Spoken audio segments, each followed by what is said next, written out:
Israel ಮೇಲೆ Iran ಪ್ರತಿದಾಳಿಯನ್ನ ನಡೆಸ್ತಾ ಇದೆ.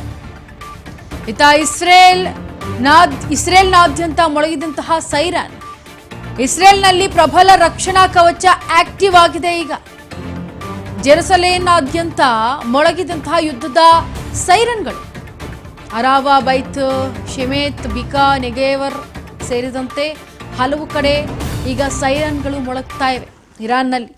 ನೋಡಿ, ಇಸ್ರೇಲ್ ಮೇಲೆ ಏನು ಇರಾನ್ ಪ್ರತಿದಾಳಿಯನ್ನು ನಡೆಸ್ತಾ ಇದೆ, ಹಾಗಾಗಿ ಇಸ್ರೇಲ್ನಾದ್ಯಂತ ಈಗ ಸೈರನ್ಗಳು ಮೊಳಗ್ತಾ ಇವೆ.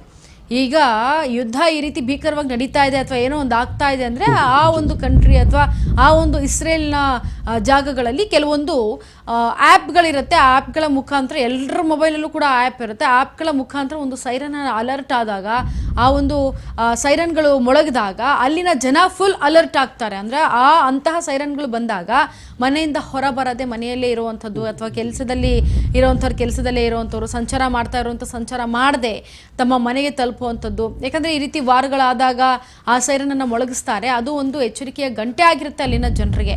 ಹಾಗಾಗಿ ಇಸ್ರೇಲ್ನಾದ್ಯಂತ ಈಗ ಸೈರನ್ ಮೊಳಗ್ತಾ ಇದೆ. ಇರಾನ್ ಪ್ರತಿದಾಳಿಯನ್ನು ನಡೆಸ್ತಾ ಇರೋದ್ರಿಂದ ಪ್ರಬಲ ರಕ್ಷಣಾ ಕವಚವನ್ನು ಇಸ್ರೇಲ್ನಲ್ಲಿ ಈಗ ಮೊಳಗಿಸಲಾಗ್ತಾ ಇದೆ.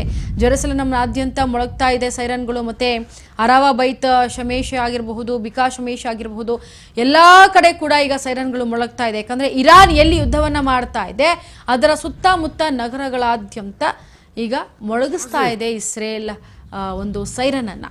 ಇನ್ನು ದೃಶ್ಯಾವಳಿಗಳಲ್ಲಿ ಗಮನಿಸ್ತಾ ಇದ್ದೀರಾ ಯಾವ ರೀತಿಯಾಗಿ ಭೀಕರವಾದಂತಹ ಯುದ್ಧ ನಡೀತಾ ಇದೆ ಅಲ್ಲಲ್ಲಿ ಅನ್ನೋದನ್ನು ಗಮನಿಸ್ತಾ ಇದ್ದೀರಾ. ದಟ್ಟವಾದಂತಹ ಹೊಗೆ ಕೂಡ ಆವರಿಸ್ತಾ ಇರೋದನ್ನು ಗಮನಿಸ್ತಾ ಇದ್ದೀರಾ. ಸದ್ಯಕ್ಕೆ ಜನ ತತ್ತರಿಸಿ ಹೋಗ್ತಿದ್ದಾರೆ ಇಸ್ರೇಲ್ನಲ್ಲಿ. ಯಾಕಂದರೆ ಇರಾನ್ ಮೇಲೆ ದಾಳಿ ಮಾಡಿದಾಗ ಇರಾನ್ ಕೂಡ ಪ್ರತ್ಯುತ್ತರವನ್ನು ನೀಡಬೇಕು, ಪ್ರತಿದಾಳಿಯನ್ನು ಮಾಡಬೇಕು, ಪ್ರತಿಯುದ್ಧವನ್ನು ಮಾಡಬೇಕು ಅಂತೇಳಿ ಈಗ ಇಸ್ರೇಲ್ ಮೇಲೆ ಯುದ್ಧವನ್ನು ಮಾಡ್ತಾ ಇರುವಂಥ ದೃಶ್ಯಗಳನ್ನು ನೀವು ನೋಡ್ತಾ ಇದ್ದೀರಿ.